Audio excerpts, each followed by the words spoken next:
Entonces, vamos a empezar viendo de dónde viene la palabra Francia, ¿no? O sea, hablamos del país y todo, pero realmente qué significa, de dónde viene. Y por eso necesitamos saber un poquito de historia para justamente ubicar, ¿ok? Ubicar un poquito quiénes estaban antes en este territorio, cómo se llamaban, qué pasó. Entonces, bueno, me voy a basar en la historia oficial. Siempre hay muchas corrientes, muchas maneras de interpretar las cosas, pero bueno, no la vamos a complicar tanto. Pues bueno, vamos a empezar con esto, ¿no? Antes, en este territorio, bueno, habían tribus, ¿ok? Tribus celtas. No sé si hayan escuchado de la cultura celta.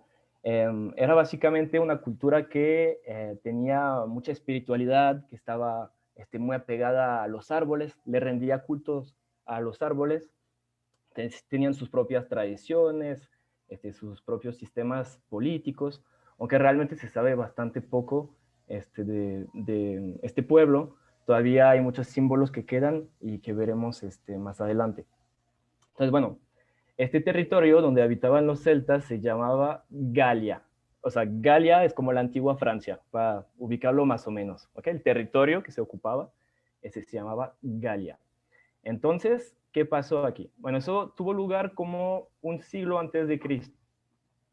Lo que pasó es que en aquella época estaba el Imperio Romano, y el Imperio Romano lo que hizo fue anexar el territorio de Galia. ¿Okay? Obviamente estoy diciéndolo muy rápido, pasaron muchas cosas mientras, pero fue el resultado, anexar este territorio.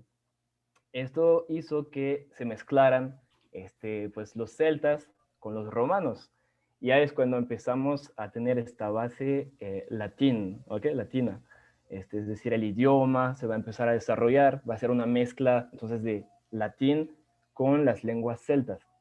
Eso es lo que le va a dar el toque, digamos, característico al idioma francés, ¿ok? Las nasales, los que hablan francés, me imagino que aquí muchos hablan francés, pues ya saben, ¿no? Tiene su origen allá con los celtas. Entonces, así fue, duró como unos 200 años aproximadamente, en manos del Imperio Romano, donde pues había esta mezcla, ¿no? Estas dos culturas que estaban conviviendo. Y llegaron los bárbaros, y aquí es cuando vamos a hablar de los francos, ¿ok? Los bárbaros pues eran tribus también así, que venían del este de Europa, germánicas, que llegaron en el territorio y ahí, bueno, se empezaron también a mezclar y pues dieron su nombre, los francos, a Galia, ¿ok? A la Gaule en francés. Entonces, bueno, pasó a llamarse así, la France. Hay muchas teorías sobre el significado real de Franco. Se puede decir, por ejemplo, se puede tener una interpretación de Franco como libres. De Francia pasaría a ser como la tierra de los libres. Pero hay otras interpretaciones, por ejemplo, armas que usaban los francos, pues tenían como una pronunciación muy parecida a Franco. Entonces, básicamente, pues podría haber significado eso, que eran como tipos de especies de lanzas, bueno, de armas. A mí me gusta más la primera teoría, ¿no? De la tierra de los libres. Entonces, bueno, esa es la primera parte para situar un poquito, bueno, quiénes eran los francos, de dónde viene este nombre. Entonces, era un pueblo bárbaro del este de Europa. ¿Todo bien hasta ahora? ¿Sí? Ok, vamos a seguir entonces con la parte siguiente, que es la bandera francesa. Aquí también hay mucha teoría, ¿ok? Entonces voy a exponerles la principal. Bueno, me imagino que ya han visto esta bandera muchas veces, este rojo.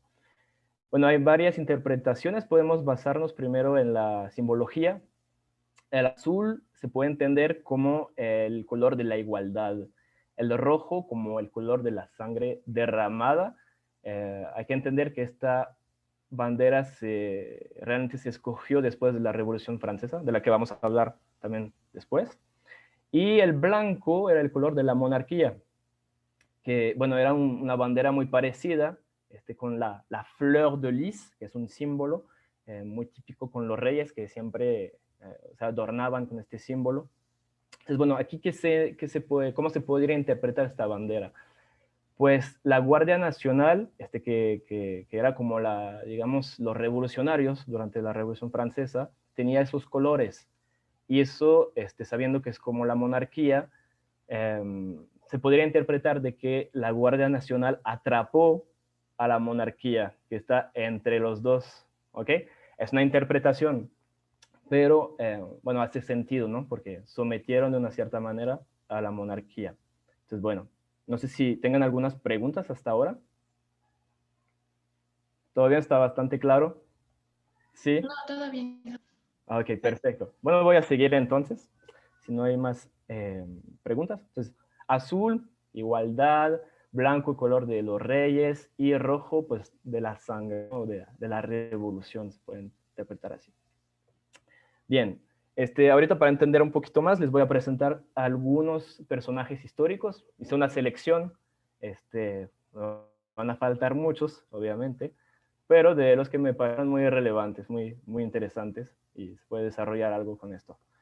Empezamos con no sé si les suene. ¿Eh? ¿Ya lo han visto alguna vez?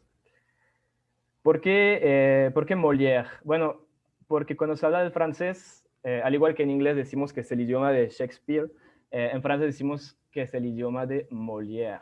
¿Ok? Entonces, para los que no lo sepan, Molière era un dramaturgo y un actor francés, que, bueno, vivió durante el siglo XVII, es decir, bajo el reinado del rey Luis XIV.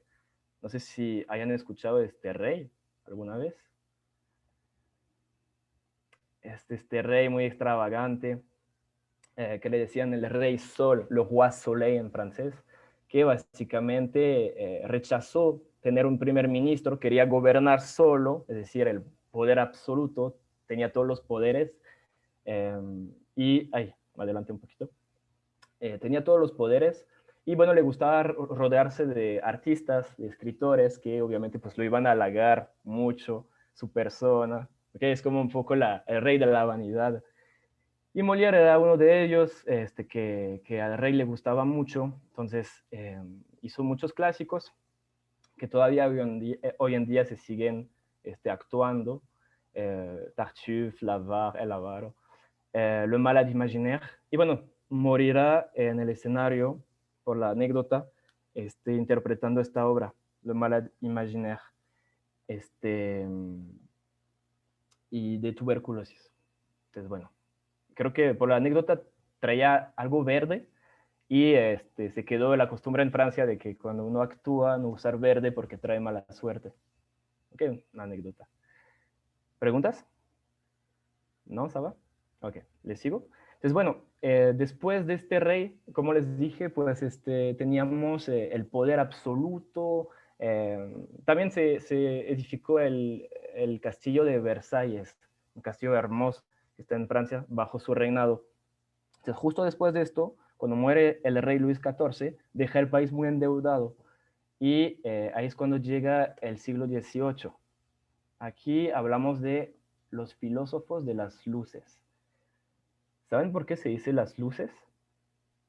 La ilustración. No. La ilustración. Alejandra, ¿quieres decir algo? Porque supone que fue un momento en el que llegó como mucho conocimiento y era como que se iluminó, por así decirlo, Exacto. el conocimiento humano. Exactamente. Sí, bueno, fue una época de mucho cuestionamiento, porque como les decía anteriormente, fue un periodo, bueno, salían de un periodo donde hubo el monarca absoluto, pues, a veces, pues sí, se puede decir abusos de poder. Entonces, llegaron los filósofos de las luces, y las luces se pueden interpretar aquí como el racionalismo, la luz del espíritu. Empezaron a usar la razón, a cuestionar muchas cosas, muchos conceptos, el clérigo, la monarquía, empezaron las ciencias, bueno, todo esto básicamente que fue inspirado un poco, o sea, se abrieron, digamos que se abrieron un poco al mundo, vieron cómo era en otros países, principalmente las corrientes vienen del Reino Unido, y bueno, inspiró a todas esas personas. Tenemos a Voltaire, que es un escritor muy famoso, bueno, que escribió Voltaire. ¿Sí? Voltaire. Voltaire. Sí, gracias por la pronunciación. Voltaire. Teníamos a Montesquieu, que por ejemplo, escribió un libro en el que se propone la separación de los poderes, es decir, el poder legislativo de las leyes, ejecutivo, pues separar, que no sea una sola persona, sino que sea algo general para el pueblo. Así en el papel, como dicen en el papel. Y tenemos también Diderot, que hizo la enciclopedia, y Rousseau, que fue la oveja negra. Es un filósofo muy interesante. Si lo pueden encontrar también en audiolibro, hizo como bueno, tiene un texto muy famoso que se llama Discurso sobre las ciencias y las artes, que dura muy poco, lo pueden leer, y básicamente va en contra del movimiento de las luces, pero pertenece al siglo XVIII, entonces hay que ponerlo. Pero pues propone algo distinto, no es tan radical como los demás. ¿Sí? Bueno, y todo eso desemboca, como decíamos, en la Revolución Francesa, en el 1789. ¿Qué va a pasar aquí? Bueno, va a haber la toma de la Bastilla, que es una prisión, una cárcel, perdón, muy simbólica, porque ahí es donde callaban a la gente, ¿no? La gente que iba en contra, pues los callaban, los ponían ahí. Entonces toman esta prisión. Hay que aclarar que, bueno, se suele creer mucho que siempre la Revolución Francesa vino del pueblo, o sea, es muy romántico, ¿no? Como que el pueblo se rebeló y todo, pero realmente no fue así. El pueblo fue muy orquestado, habían 3 estados, o sea, el estado estaba dividido en 3 partes. Teníamos el clérigo, la aristocracia y el tercer estado, que básicamente era 96%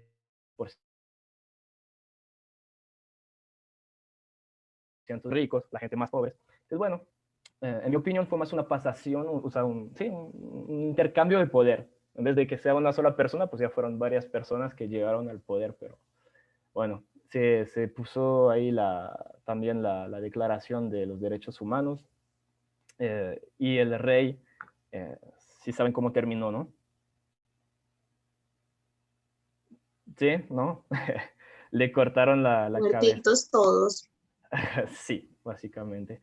A través de la guillotina le cortaron la cabeza. Entonces fue algo muy simbólico y esto pues obviamente en la Europa de aquel momento pues había muchas monarquías que pues se rebelaron, ¿no? Entonces se empezaron a formar muchas coaliciones, alianzas contra Francia, con lo que estaba haciendo, porque querían imponer una república. Entonces, pues empezaron a atacar, digamos, el territorio, y ahí es cuando llega el famosito Napoleón Bonaparte, que lo que hizo, bueno, los revolucionarios tenían un ejército, era el ejército revolucionario, y que empezaron a defender las fronteras, pero pues se les fue de las manos y empezaron a conquistar básicamente pues una gran parte de Europa, y llegaron hasta Rusia, donde tuvieron que retroceder porque los rusos quemaron las aldeas, los pueblos, para que no encontraran los franceses recursos. Les tuvieron que retroceder y empezaron a perder territorio. Ese es el imperio, digamos, en su cumbre, en el momento, digamos, más importante del imperio. Entonces, bueno, pueden ver que sí fue bastante extenso. Y bueno, su enemigo era Inglaterra.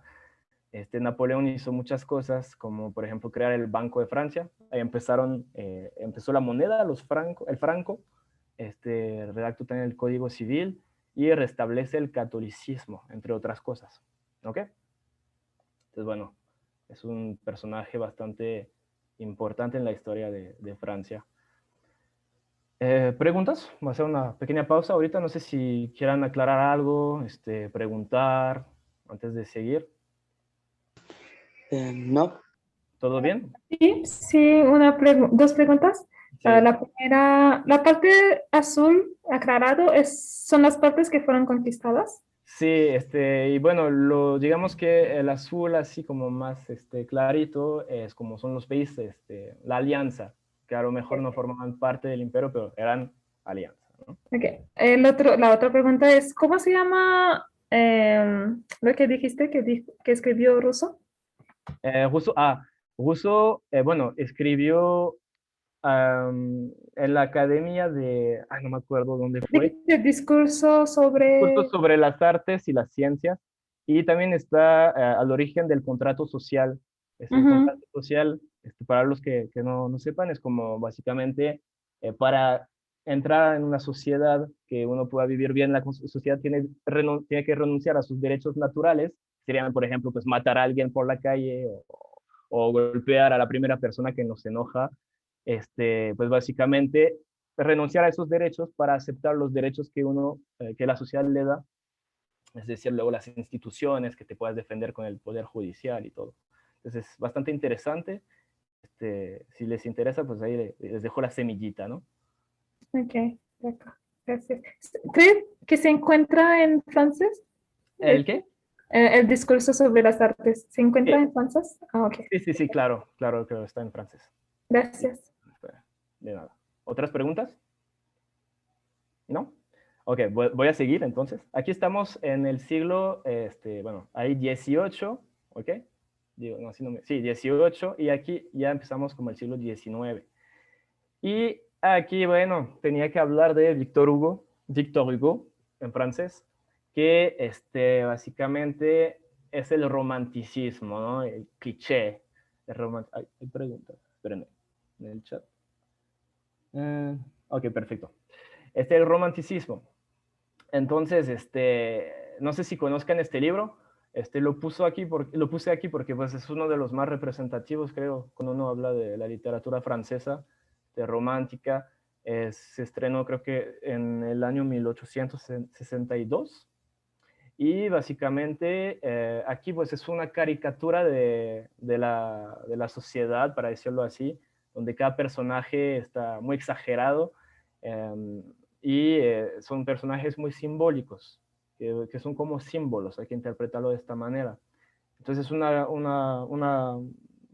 digamos, una crítica de la injusticia también, de la vida y de la injusticia social. Entonces denuncia a través de esto. Es la historia, bueno, de este señor que quiere salir adelante, que es un ladrón, pero que quiere adelante, pero bueno, su pasado como que lo persigue, lo atrapa un poco en sus viejos hábitos.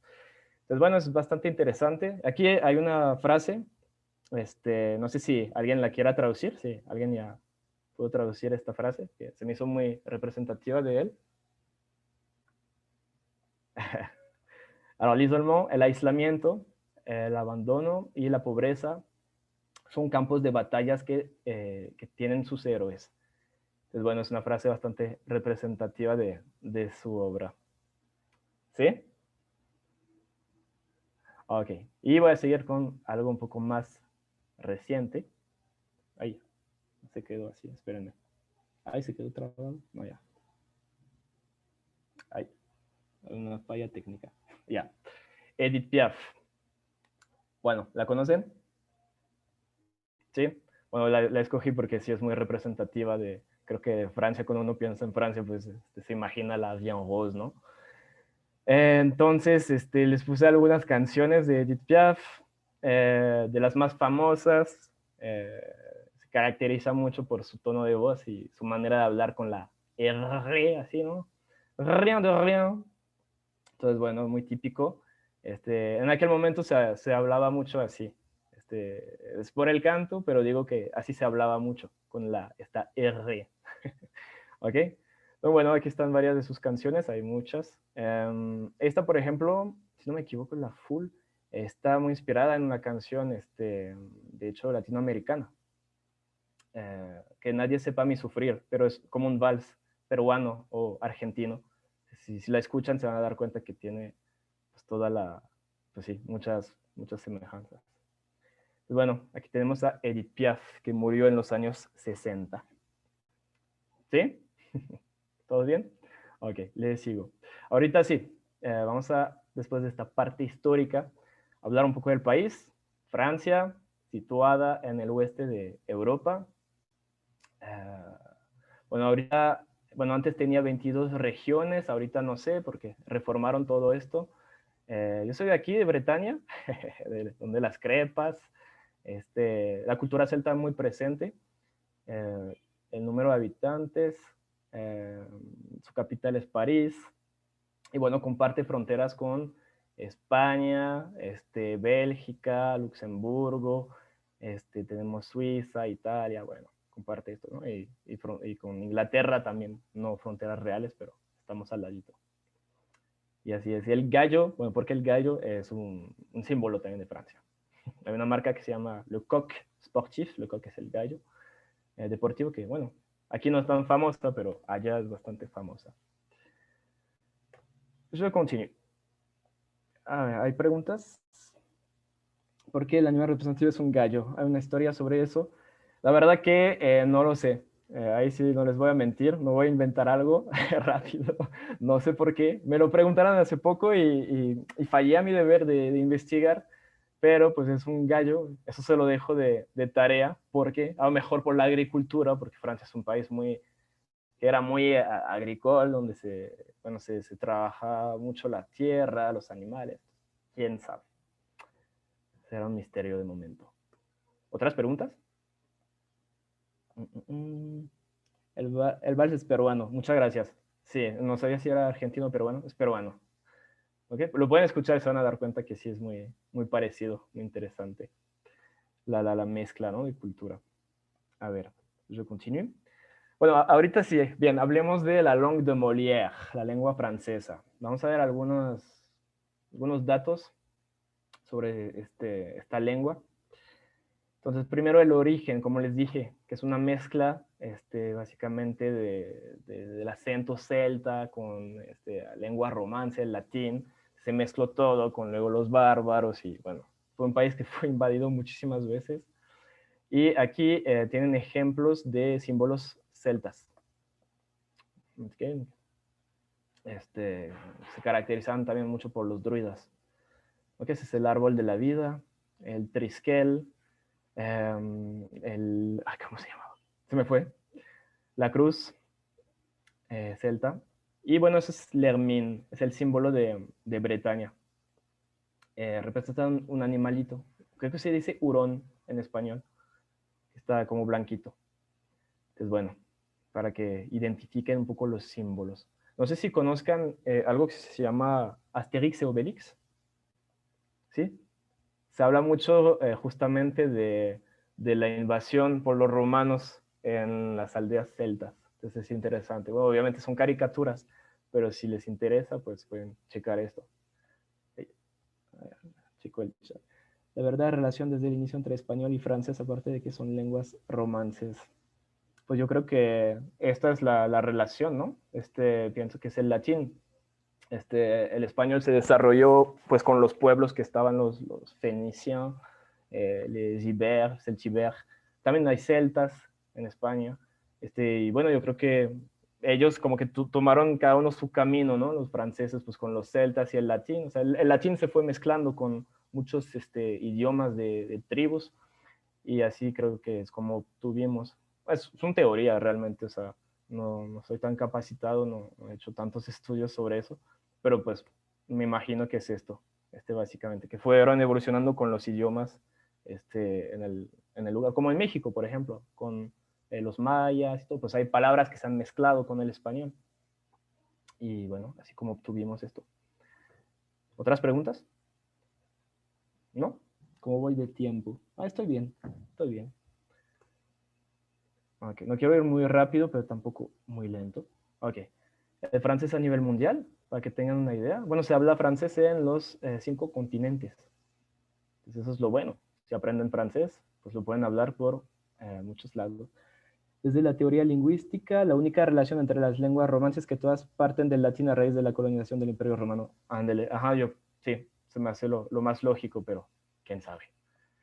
Pero sí, se me hace que tiene mucho sentido esta teoría. Bueno, aquí tenemos, ¿ok? Oceanía, por ejemplo, no sé si sabían, son las islas paradisíacas, así hermosas. Si algún día pues, ya se quieren ir de la sociedad, pues pueden ir allá. Estarán muy tranquilos y hablarán francés. En África, hay muchos países donde se habla francés, obviamente pues con acentos distintos. En Asia, Líbano, en América, Canadá, Haití. De hecho, tenemos una persona de Haití aquí que habla francés de Haití.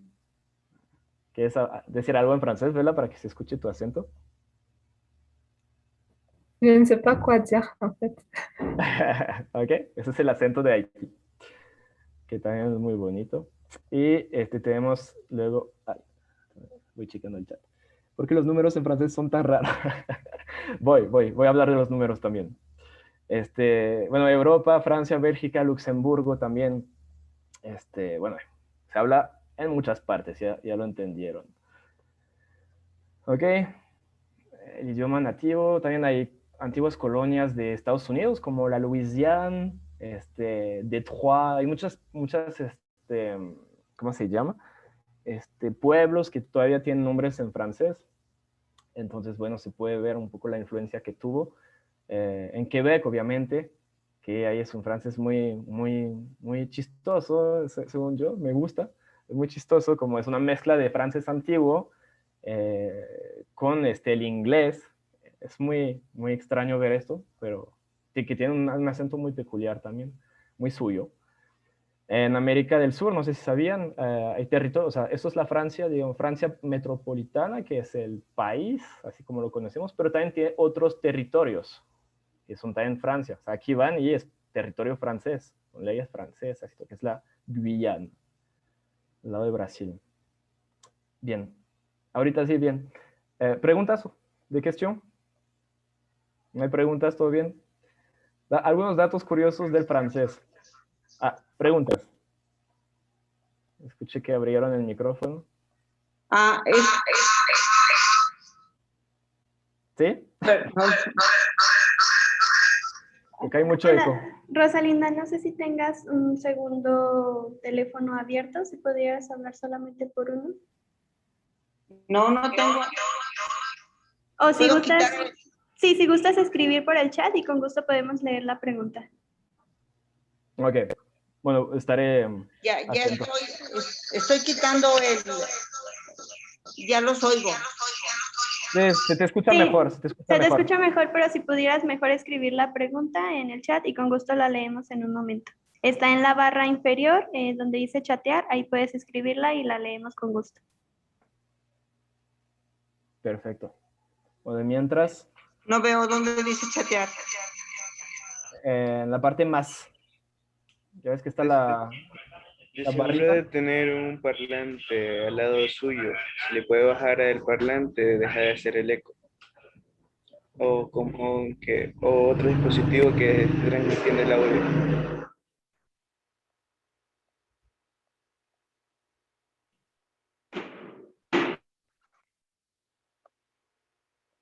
Ok. Bien, bueno, de mientras le sigo. Sí, por favor. Vamos a hablar de los... Estaré esperando la pregunta. Vamos a hablar de los datos curiosos del francés. Pues primero, obviamente, los números. ¿Por qué son tan raros los números en francés? Los falsos amigos y el verlan. No sé si ya hayan escuchado del verlan alguna vez en su vida. ¿Qué es que eso significa? Eso no. ¿Te suena? No, los números de les faux amis, oui. El verlan, no. ¿No? Ok, vamos a ver entonces. Bueno, empezando con los números. Ya llegó la pregunta, creo. ¿Es cuando cambian las palabras? Sí, ella es bien contestando. Bien, entonces, aquí, espero que se vea bien. Bueno, no está tan buena la calidad, pero esos son los números hasta, bueno, 200. Podemos ver que hay una cierta lógica. 1, 2, 3, 4, 5, 6, 7, 8, 9, 10. Luego, las decenas 20, 30, 40, 50, 60. Y aquí, bueno, no sé qué pasó. Pues ya se les fue un poco la onda y empezaron a decir 60, 10, 60 y 10. Y aquí empezamos a contar como si fuera después de 10, es decir, 60 y 11, 62 y 12, 60, 13, 60, 14. Es una curiosidad. Después, el 80, tenemos el 80, ¿qué es que eso significa? ¿Qué significa 80? ¿Cómo se traduciría? 4 veces 20. Exacto. Ok, 420. Entonces hay 421, 422, hasta llegar a 42010. Y ahí, bueno, hacer como si fuera después de 10. 42011, 42012, etcétera. Ahora, realmente no sabría decirles cómo es que llegó a cambiarse así, pero tienen que saber que en algunos países francófonos, pues no se usa este sistema de numeración. Ellos no van a decir 70 y 10, 60 y 10, van a decir 70. Aquí no van a decir 80, van a decir 80, 90. ¿Ok? Por ejemplo, en Bélgica, en Suiza, en Haití, no sé si estén, no, como nosotros. Ajá.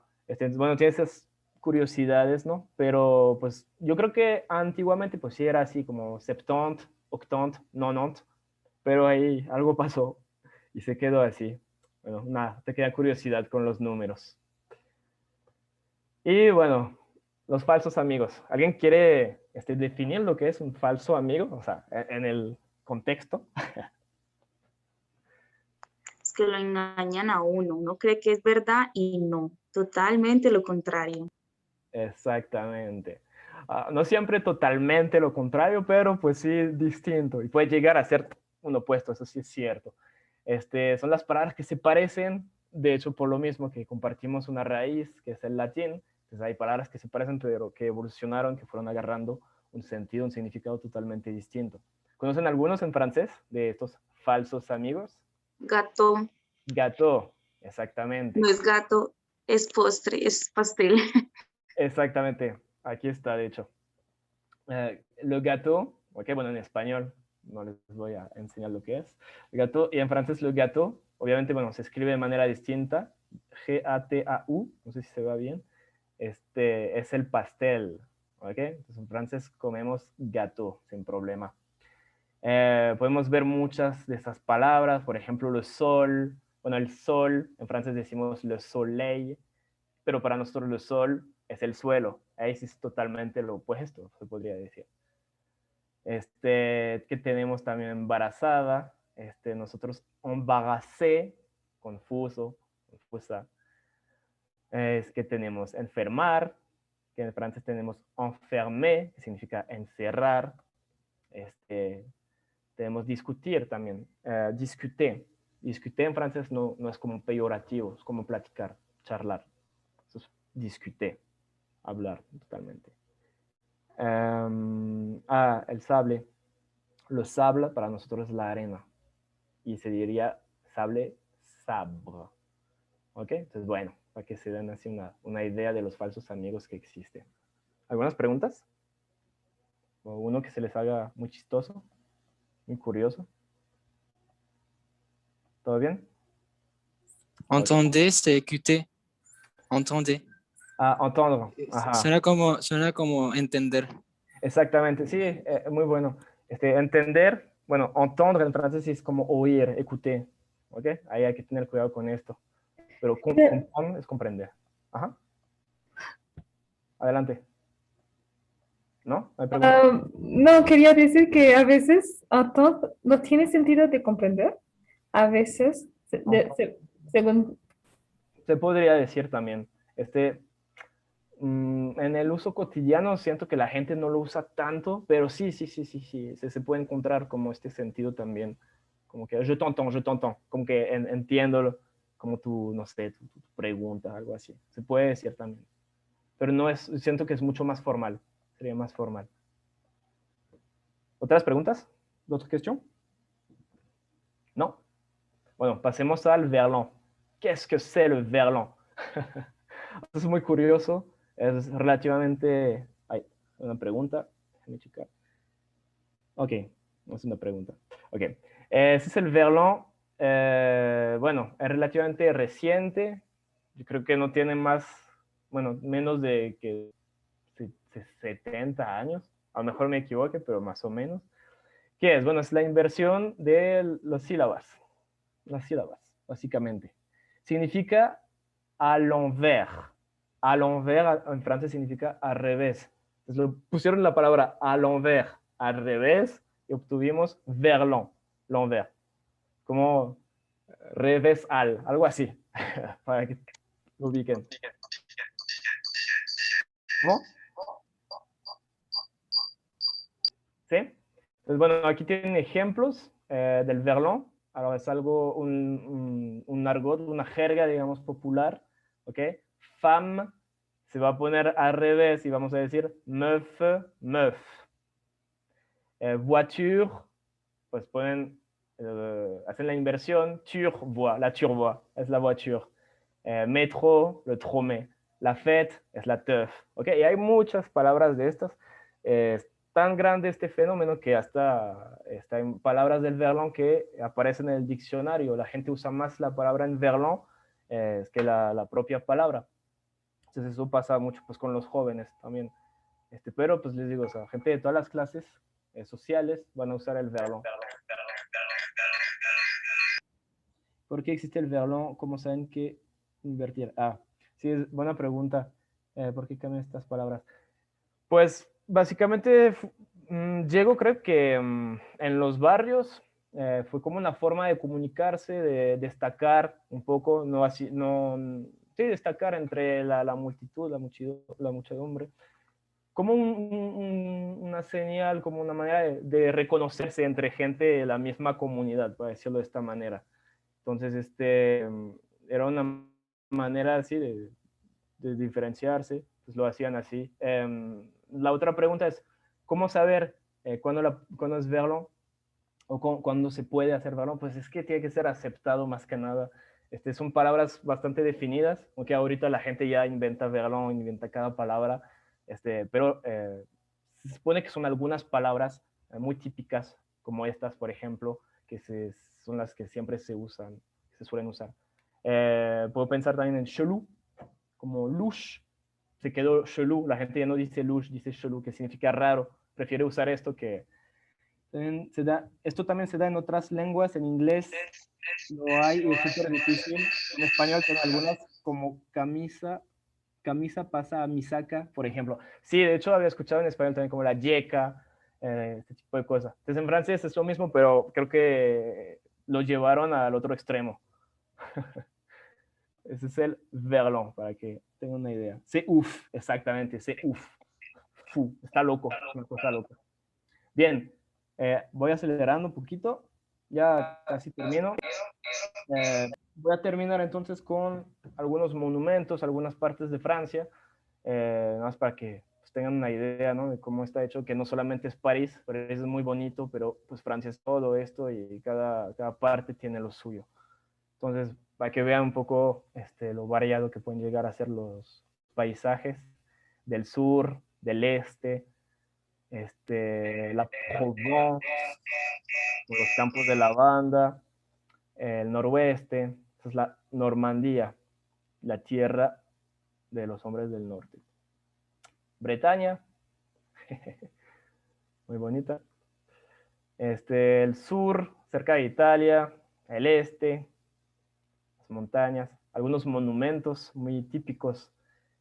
El Mont Saint-Michel, que se convierte en una isla por la marea. A veces es una isla y a veces no. Es una abadía, muy turístico, muy caro, pero muy bonito. La catedral de Notre-Dame, ¿ok? Bueno, que por desgracia se quemó un poco, pero bueno, aquí tienen la catedral. Muchos castillos, ese es el castillo de Versailles, que les había platicado anteriormente, con sus jardines. Castillo de la Loire, Loire, hay muchos castillos, toda una ruta que está llena de castillos. Monumentos emblemáticos, como por ejemplo la pirámide del Louvre y el Museo del Louvre, que contiene estas obras. Es la revolución del siglo, o sea, hubo varias revoluciones en Francia. Es la segunda revolución, para decirlo así.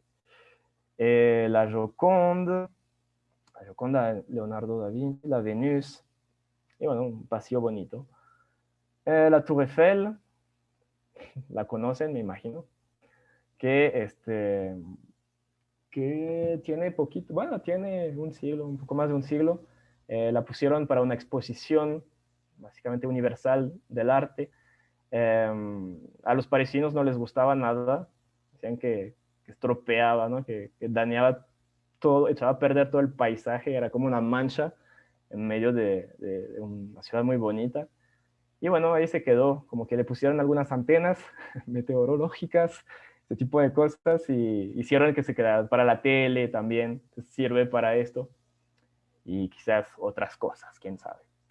Y aquí tenemos l'Arc de Triomphe, con la peor glorieta del mundo, creo, muy peligrosa. Y terminemos con la gastronomía francesa. Puse también una pequeña parte, ¿ok? Hay muchas cosas, pero pues puse una pequeña parte para que vean un poco. La galette es la especialidad de Bretaña, es como una crepa salada, se le echa, es como el taco de allá, le echamos lo que sea, puede ser jamón, queso, mariscos, pescado, lo que sea. La quiche, muy rica, eso es más del este de Francia. La raclette, muchos platillos, así como pues a base de queso, es lo más típico. Le bœuf bourguignon es como carne de res marinada en vino, pueden dejar reposar como 4 horas, o sea, es algo muy, muy loco, muy bueno. Mariscos en las costas, muy típico. Pescados. Eso es una mezcla de puré gratinada con carne molida, la tartiflette, bacon y muchos quesos. Ya saben que en la gastronomía francesa el queso y el vino son muy presentes. Y para terminar, con toque dulce, le fondant, les éclairs au chocolat. Bueno, nos gusta mucho lo dulce allá, entonces van a encontrar muchas cosas. Las crepas, por supuesto, que no pueden faltar. Se hace con ron muchas veces en Bretaña.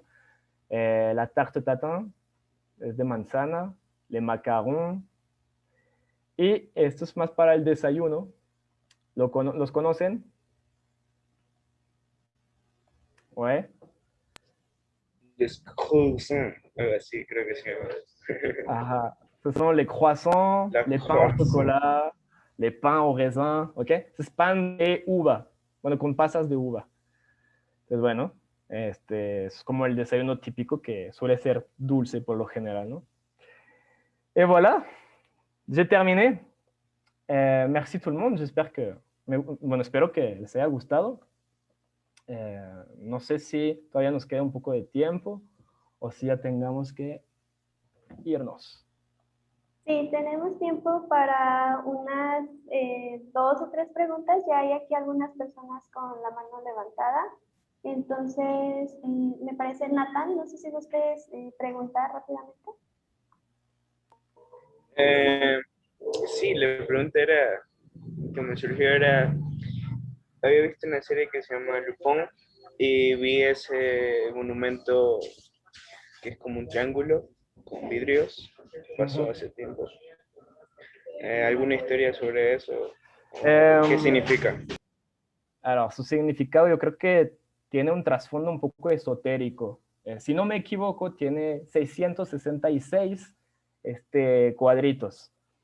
Es una pirámide que se edificó creo que bajo el presidente Mitterrand. Ah, puede que me equivoque totalmente, pero creo que fue bajo Mitterrand, que es el siglo pasado. La simbología, la verdad, no sé, hizo muchas construcciones así. No sabría decirte realmente el significado real detrás de esta pirámide, pero sí está presente en el Museo del Louvre. ¿Alguien más? Creo que Alejandra había levantado la mano. Ya 2 preguntas más y para concluir. Sí, es más que nada por lo de la división de Francia, pero ¿qué significa Paraguay? ¿Qué significa qué? Paraguay. Creo que se Paraguay. pronuncia así, Paraguay. Paraguay. No, ¿cómo lo escribes? No estoy segura, no lo comentó Florian. Él decía que era como una manera de llamar a gente que venía de otras provincias. Paraguay. No sé, me suena Baragüine. Sí, así, justo así. Ok, bueno, Baragüine tiene una historia muy chistosa. Eran los inmigrantes bretones que llegaron a la... Es que Bretaña siempre fue un poco separada de Francia, pero bueno, se terminó uniendo a la República. Básicamente, pues llegaron los inmigrantes bretones a la capital, a París, y no hablaban francés, porque en Bretaña hace como un siglo y medio, pues se hablaba bretón todavía. Entonces había muchas personas que no hablaban francés. Entonces tenían su idioma, llegaron a París y, por ejemplo, querían comer en los bares. Entonces decían barra. La barra en bretón es la barra de pan. Y guin es el vino. Entonces decían barra, guin, y el camarero pues no los entendía. Entonces decía, barra, guin, ¿qué es que tu barra, guin? ¿Qué barra, guinas? ¿No? O sea, ¿qué estás diciendo? Entonces ahí se quedó esta palabra, como para decir, ¿qué estás diciendo? ¿Qué es que tu barra, guin? Viene del bretón, son palabras en bretón. Gracias. Arisbet, ¿tenías una pregunta? Sí, con respecto al mito aquel de que cuando visitas Francia por primera vez es preferible que hables español a hacer alguna pregunta en inglés por aquel como, no sé, odio que tienen contra el país. ¿Contra Inglaterra, dices?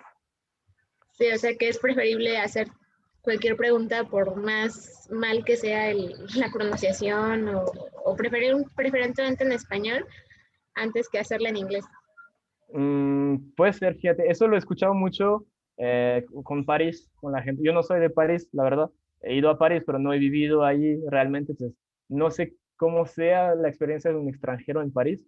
En Bretaña, por ejemplo, por lo general yo creo que es una región muy estudiantil donde llega mucha gente de intercambio. Entonces yo creo que estamos muy acostumbrados y la gente si le hablas en inglés te va a intentar hablar en inglés. O sea, yo nunca he visto que se nieguen a hablarle a un extranjero, pero obviamente yo creo que para todos, o sea, si un extranjero está en tu país y quiere hablar tu idioma, lo vas a valorar mucho más. Y español, pues sí, siento que somos primos. Entonces, como que a la gente a lo mejor le gusta más, ¿no? Es un idioma romance, entonces me siento más identificado.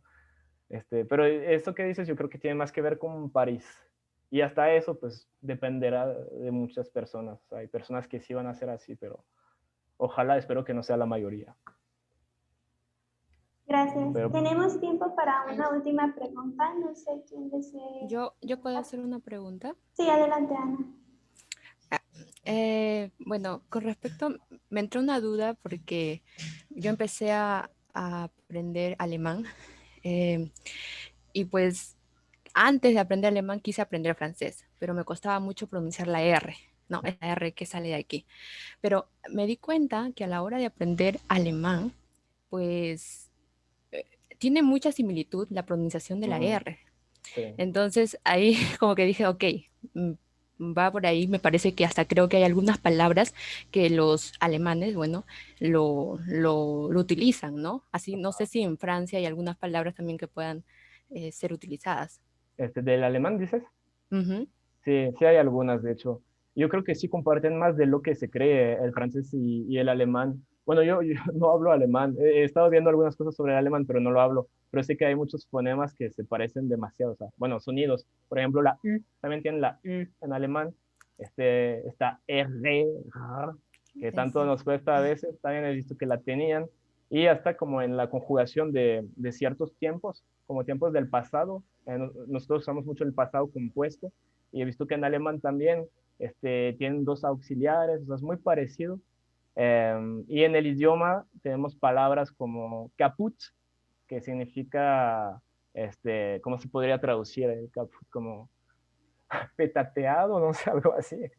Como algo reventado, algo caput. Significa eso en alemán, creo que muerto, o no sé si alguien hable alemán, pero en francés lo usamos mucho. Y le caput, como que ya no funciona. ¿Cómo se llama? ¿Caput? Caput con la O-U-T. ¿Ok? Caput. La pregunta era, lo que pasa es que mi novio es alemán y es por eso que cuando ahí yo me di cuenta pues y todo eso, pero él me dice, por ejemplo, nosotros usamos una frase no sé si de peluquero, pero si voy a Francia no me van a entender porque yo lo puedo hablar un poco mal. Entonces, pero lo utilizan, o ingeniero, creo que eso lo utiliza, eso, exacto. Yo creo que sí compartimos mucho más. O sea, se ve a lo mejor así que muy distinto, pero cuando uno ya se adentra en el idioma, pero pues no estoy calificado para hablar del alemán, la verdad, como que conozco muy pocas cosas. No hay ninguna bronca, ¿no? Con Alemania, todo bien, ¿no? Por ahí yo escuchaba algo. Sí, yo creo que la generación anterior por la guerra, ok. la Segunda Guerra Mundial, pero siento que ya las generaciones nuevas pues ya no le toman tanta importancia a eso. O sea, sí es importante, pero pues al final el pueblo es el que sufrió todo, ¿no? O sea, no lo erigió. Bueno, así pasó. Ok, gracias.